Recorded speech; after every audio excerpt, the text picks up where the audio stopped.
Comenzamos el estudio bíblico esta mañana leyendo un pasaje en Números, capítulo 9, del 15 al 18. So we began early this morning on our Bible study with the lecture on Numbers 9, 15 through 18. In essence, it's 15 through the end of the chapter to 23. But we did not read all the way. No leímos el versículo 23, pero queremos comenzar ahí. Estudiamos en la clase, el punto principal es la sombra de lo que enseñan todas las cosas del Antiguo Testamento, lo relacionado al tabernáculo, son sombra de lo que estaba por venir y lo que va a venir ahora en tiempos del Evangelio, cuando vino Jesucristo, que nos enseña que es la realidad. Pero acerca del tabernáculo, dice este pasaje, Números 9. Busco mi apuntador, ¿no lo han visto? Números 9, 15 al 23. Y el día que fue erigido el tabernáculo, la nube cubrió el tabernáculo, la tienda del testimonio. Y el atardecer estaba sobre el tabernáculo como una apariencia de fuego hasta la mañana. Así sucedía continuamente. La nube lo cubría de día y la apariencia de fuego de noche. Y cuando la nube se levantaba de sobre la tienda, enseguida los hijos de Israel partían.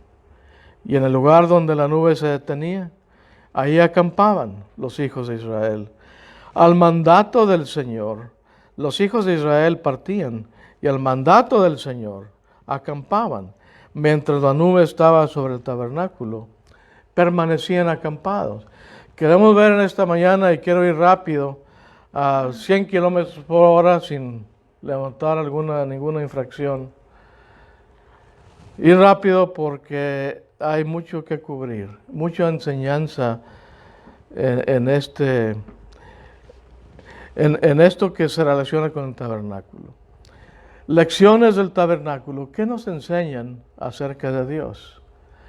Mucho nos enseña acerca de lo que Dios hizo por el pueblo de Israel y lo que hace ahora por el cristiano, por nosotros, en nuestros días, a través de Jesucristo.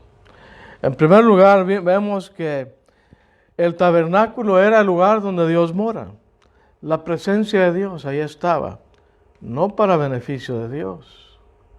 Dios no necesita de ningún tabernáculo hecho por manos humanas. Lo dice el apóstol Pedro. Él no necesita de esto, pero el hombre sí. El israelita sí necesitaba de la presencia de Dios, por muchas razones, para estar cerca de Dios, para hacer lo que Dios mandaba, para no alejarse, para no pecar, para estar más unidos a Dios.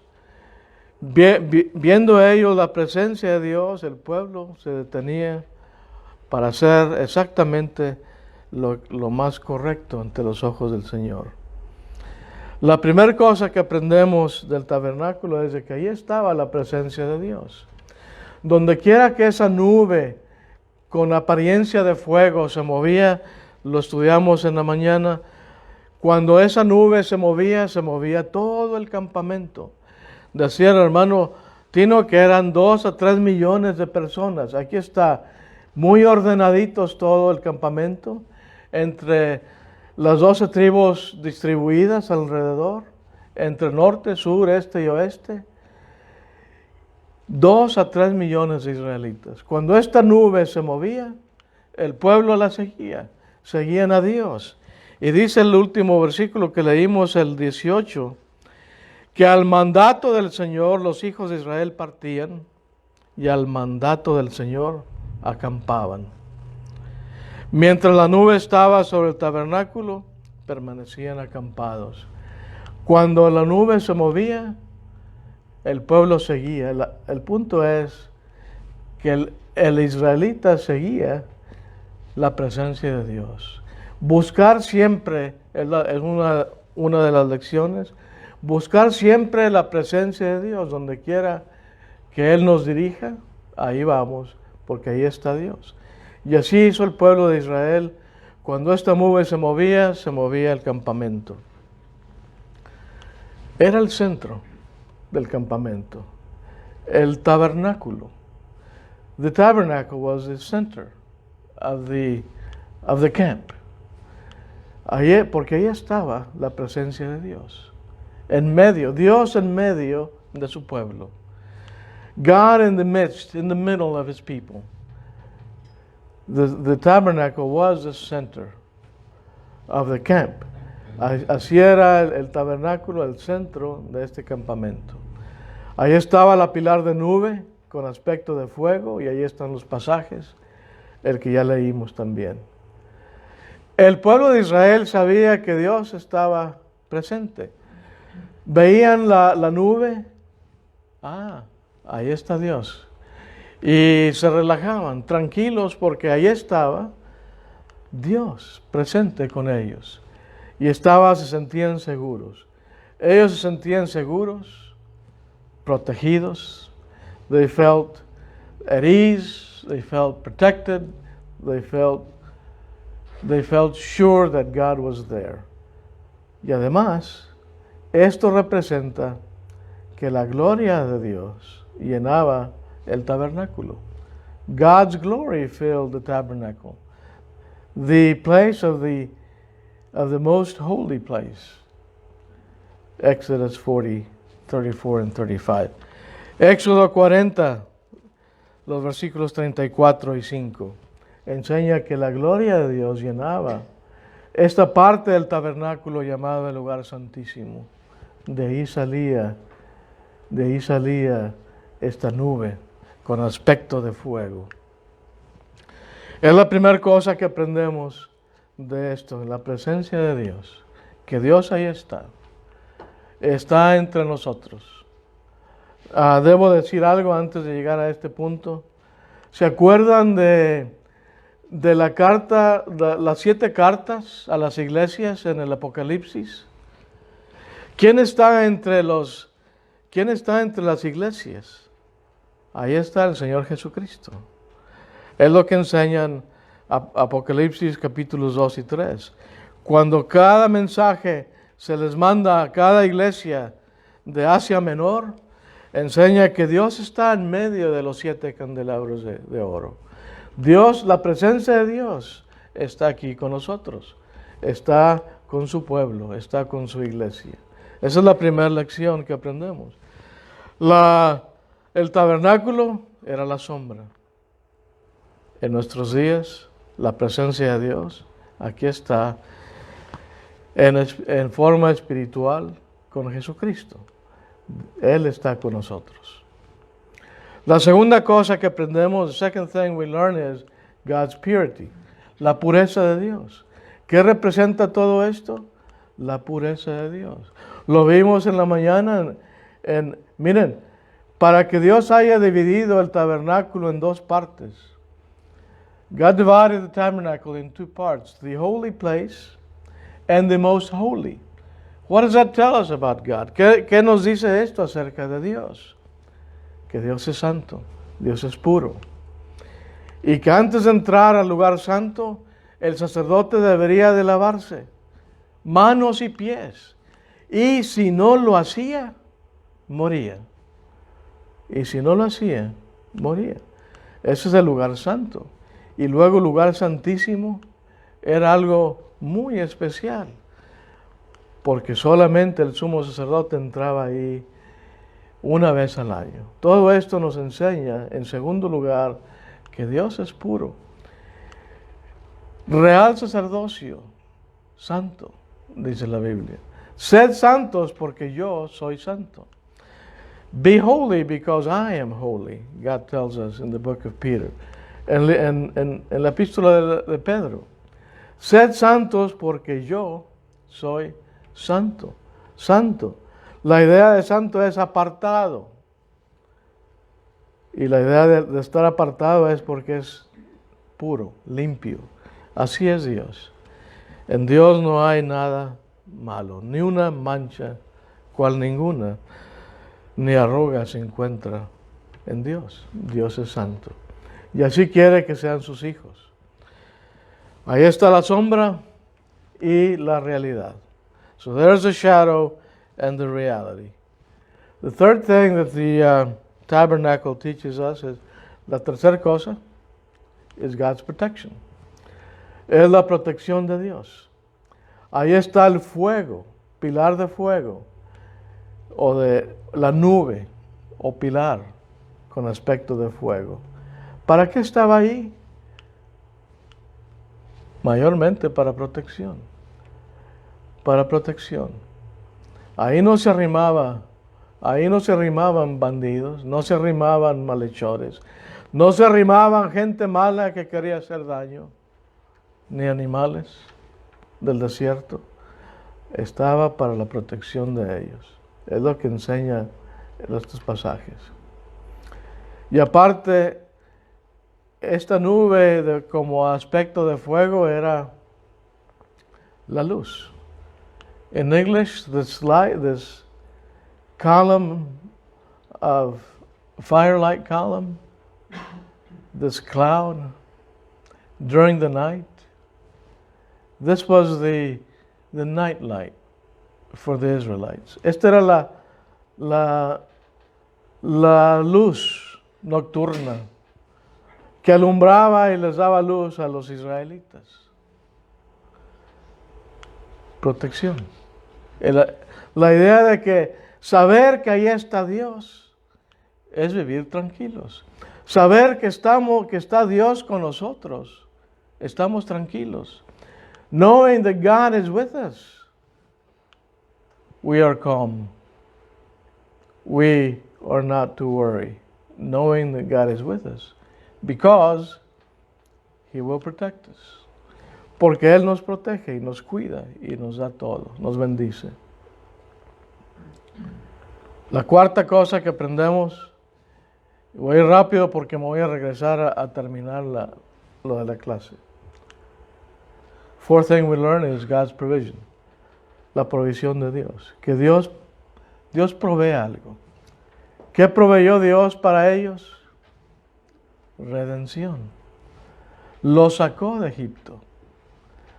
Lo sacó de ahí. Y también es un refugio. It's a refuge. Ahí está el pasaje que habla del refugio. Seré refugio para ustedes. Esto nos enseña todo eso del tabernáculo, la columna de fuego. Nos enseña que Dios está ahí para darnos lo que más necesitamos. To teach us that God is there to give us, to provide for us all that we need. The most important things that we need. And the most important thing that we need is protection, refuge, blessings, salvation from our sins. Salvación de nuestros pecados. ¿Para qué estaba ahí el lugar de sacrificio de bronce? ¿Para qué? Para hacer expiación por el pecado. ¿Ven? Ahí está el lugar donde se sacrificaban animales. Ahí está, aquí tenemos la cruz de Cristo en el Nuevo Testamento, que está ahí donde derramó el Señor Jesucristo su sangre para redimirnos del pecado. Ahí está la sombra y la realidad. There's the shadow in the Old Testament, and now we have Jesus providing for us our salvation. Proviéndonos el Señor Jesucristo nuestra salvación a través de su sangre, a través del sacrificio que Él hizo. La sombra y la realidad. Y luego por último vemos la perfección de Dios. Bueno, no por último, la perfección de Dios. Sí. Por ahora, por lo último. ¿Qué nos enseña acerca de Dios? Su perfección. What does this teach us about God? It teaches us about God's perfection. In Exodus 25:9, He told Moses to build this tabernacle according to the pattern, according to the plan, according to God's instructions. En Éxodo 25:9 Dios le dice a Moisés, haz el tabernáculo según el modelo, según el patrón, según las instrucciones que yo te dé. Y no te desvíes, no lo hagas diferente. Y Moisés no lo hizo diferente. Moisés siguió a la perfección el plan de Dios, porque Dios es perfecto. Ese era antes. Y ahora, en el Nuevo Testamento, aquí en Hebreos 9:8-5, el escritor está citando este mismo asunto del tabernáculo, lo que Dios le dijo a Moisés, diciéndole a Moisés, mira, haz todas las cosas conforme al modelo que te fue mostrado en el monte. ¿Y qué para nosotros? ¿Qué vamos a hacer como cristianos en nuestra forma de adorar a Dios? ¿Cómo adoramos a Dios? Conforme al modelo que nos ha sido mostrado. How do we worship God? According to the pattern. How do we deal with others? According to the pattern. How are we saved? According to the pattern. ¿Cómo somos salvos? Conforme al modelo. El que creyere y fuere bautizado será salvo. Según el modelo. Así dijo Dios. El que se desvía de eso, se pierde. Habíamos estudiado en la clase acerca de la puerta, que hay una sola puerta y la puerta es Jesucristo. Quien quiera entrar por otra puerta se pierde. Those who wish to enter through another door to be saved, other than Jesus, will be lost. He is the only door, the only way of salvation. Should anyone want to reject Jesus, he will not be saved. Quien rechace a Jesucristo, imposible ser salvo. Por eso es importante hacer todas las cosas conforme al modelo. Así como Moisés, la sombra, así nosotros en el Nuevo Testamento. Denme un segundo mientras me voy atrás ahora. En resumen de todo lo que estudiamos en la clase para beneficio de los que nos están viendo en YouTube o en Facebook. Brevemente les voy a enseñar esto. Ya vimos la entrada y lo que representa. La entrada es Jesucristo. La corte. Solamente el pueblo, solamente el judío tenía acceso a entrar y solamente los sacerdotes. Y ahí está el lugar, el sacrificio. El altar de sacrificios. Y lo que representa la sombra y la realidad es la cruz de Cristo, donde Él derramó su sangre para el perdón de nuestros pecados. Ahí está una imagen. Vimos la pila de bronce, donde era necesario que se lavaran los sacerdotes antes de entrar al lugar santo. Y si el lugar santo representa la iglesia, antes de entrar, Dios espera que lavemos nuestras ropas en las aguas del bautismo. Ya vimos eso en la mañana. Ahora el candelabro de oro. Levíticos 24, 1 al 4. Contenía 7 lámparas. ¿Cuántas iglesias se escriben ahí en el Apocalipsis? 7 iglesias. Y alumbraban continuamente. This lampstand had seven lights, 7 candles that would shine daily, continuously. And they used olive oil as the fuel. Usaban el aceite de oliva como el combustible para que se prendieran cada una de estas luces. Esta proveía la luz para el lugar santo. Como un árbol, alguien dijo que era como un árbol de puro oro, alumbrado. Like well-lighted tree made of pure gold. ¿Qué dice Juan 1:4 acerca de Jesucristo? Ahí está la sombra. There's a shadow, and where's the real thing? It's Jesus. He is the life, which is the light. En Él estaba la vida, y la vida era la luz. ¿Quién es nuestra luz? Jesucristo. ¿Y dónde anda? En medio de su iglesia. Ahí está el candelabro. Y luego también vamos a ver esto. Let's talk a little bit about the table of showbread. La mesa de los panes estaba en el lugar santo. Antes de entrar al lugar santísimo, aquí estaba. Una mesa como de 2 pies y medio por 3, que representa todo lo que tiene que ver con la cena del Señor. Eran 2 grupos de 6 panes empalmados, 12 panes en total, representando las 12 tribus de Israel, representing the 12 tribes of Israel, in 2 stacks of 6. Every Sabbath, cada sábado, se cambiaban estos panes. Y contestamos también la pregunta, hermano Tino, ¿qué hacían con los animales? Se los comían los sacerdotes. ¿Qué hacían con el pan?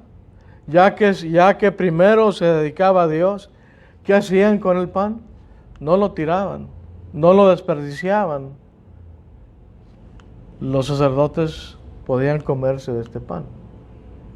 Era cosa muy sagrada. Lo que estaba aquí en esta mesa de los panes era algo sagrado. Solo los sacerdotes comían. Qué interesante esto, ¿verdad? ¿Para quién es la mesa del Señor? ¿Para quién es la cena del Señor? Para los sacerdotes espirituales, para los cristianos. Solo ellos han de comer. A veces permitimos que otros coman porque a ellos ni les hace bien ni les hace mal que coman del pan y tomen del jugo de uva. Y también acompañado con los panes, el sacerdote lo comía con vino o jugo de uva. Esa es la cosa número 6 que había allí. En el tabernáculo, y todavía estamos en el lugar santo. Además, estaba en el lugar santo el altar del incienso.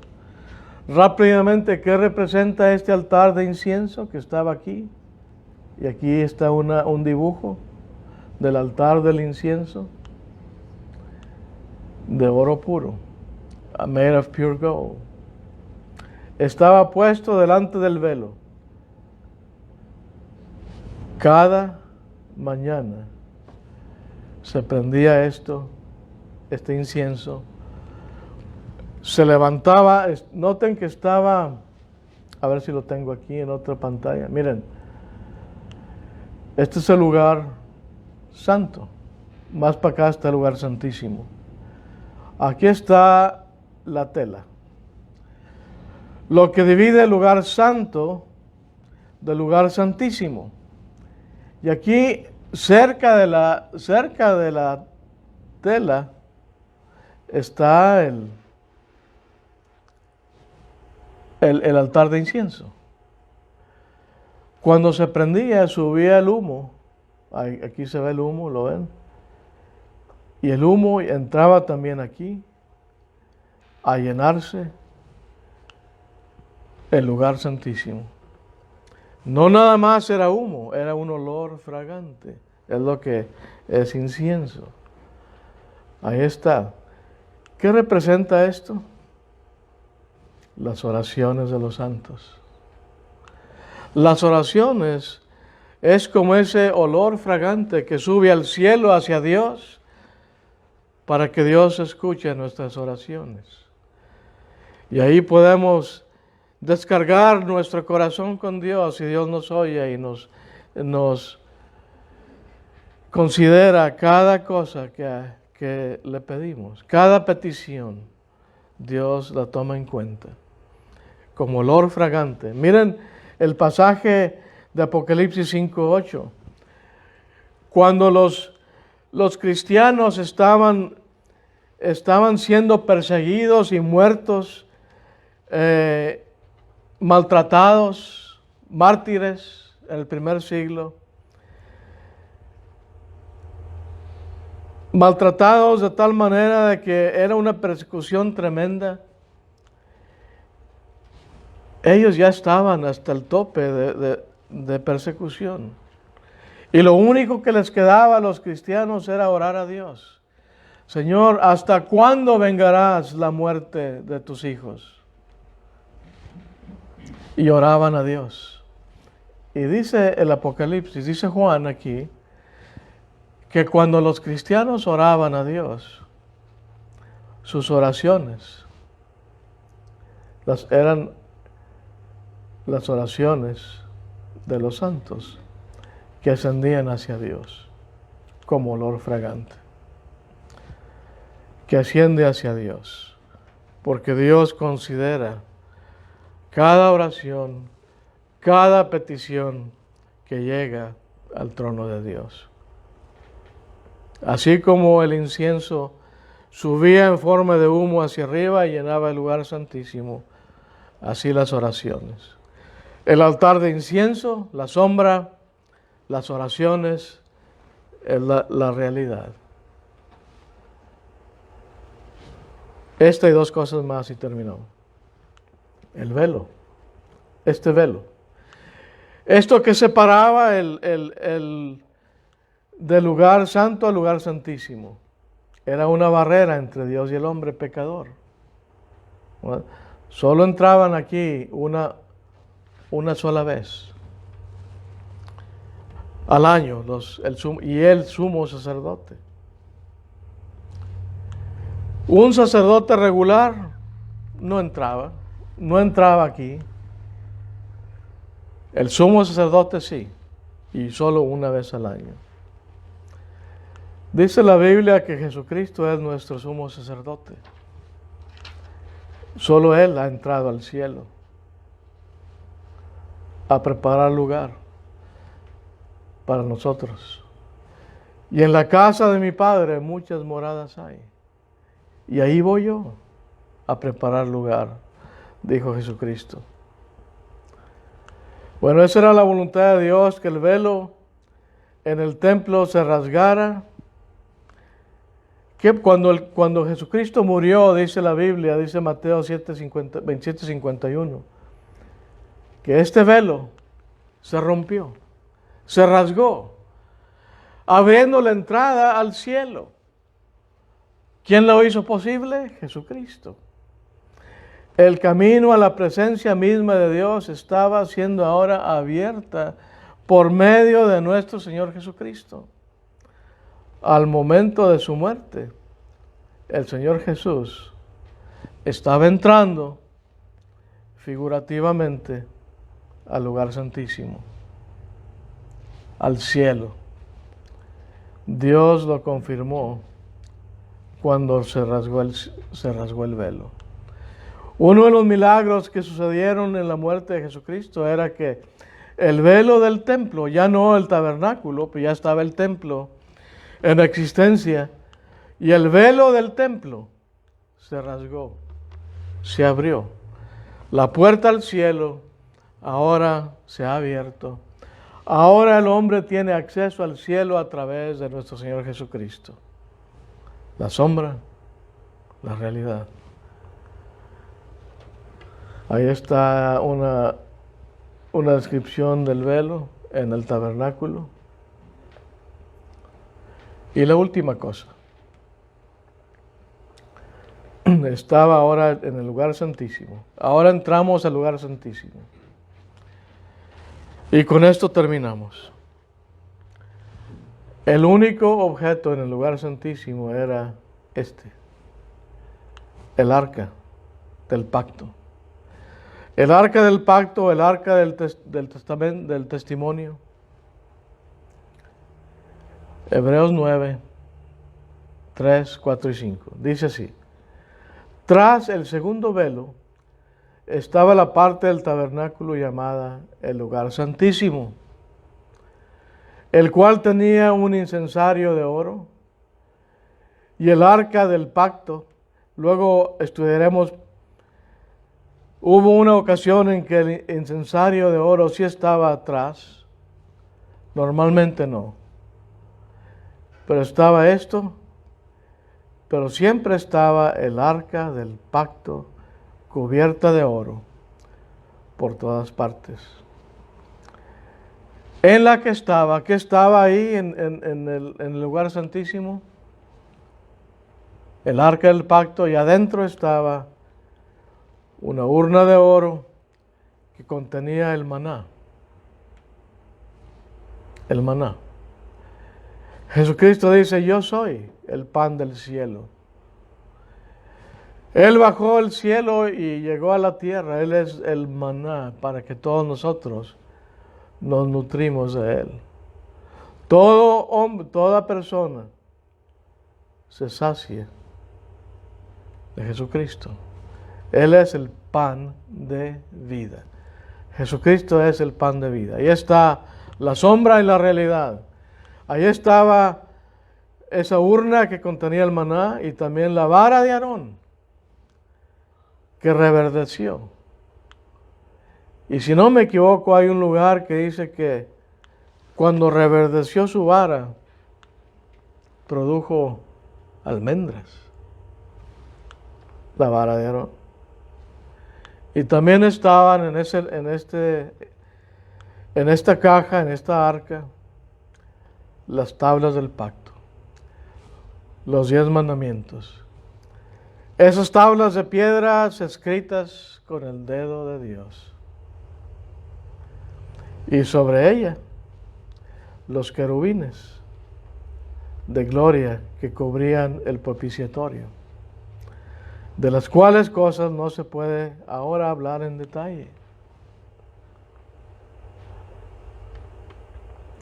Los querubines cubrían el propiciatorio. Estas eran figuras de oro, tal vez símbolo de los ángeles, alrededor del trono de Dios en el cielo. A Dios se le describe como la presencia invisible que moraba entre los querubines. 1 Samuel 4. Creo que es lo último para terminar, sí. La última lámina, el propiciatorio. La palabra gloria estaba asociada en el Antiguo Testamento con la nube que entró en el tabernáculo y se posó sobre el propiciatorio. ¿Se acuerdan de la nube con aspecto de fuego, la que protegía al pueblo de Israel y todo lo que habíamos estudiado? Estaba apuntando directamente al arca del pacto, simbolizando la presencia de Dios. ¿Qué significa propiciatorio o expiación? Es expiación por el pecado. Quiere decir apaciguar. Quiere decir hacer favorable. Ser propicio es indulgente. Voy a calmar su pecado. Los voy a tolerar un poco. Eso significaba el propiciatorio. Era la cubierta del arca del testimonio. Símbolo de que Dios está nada más esperando el tiempo para cuando venga el Señor Jesucristo y borre por completo los pecados del pueblo. Antes solamente era la cubierta. Solamente se cubrían los pecados. Vino Jesucristo Y ahora podemos tener perdón, el perdón completo de nuestros pecados. Sombra y la realidad.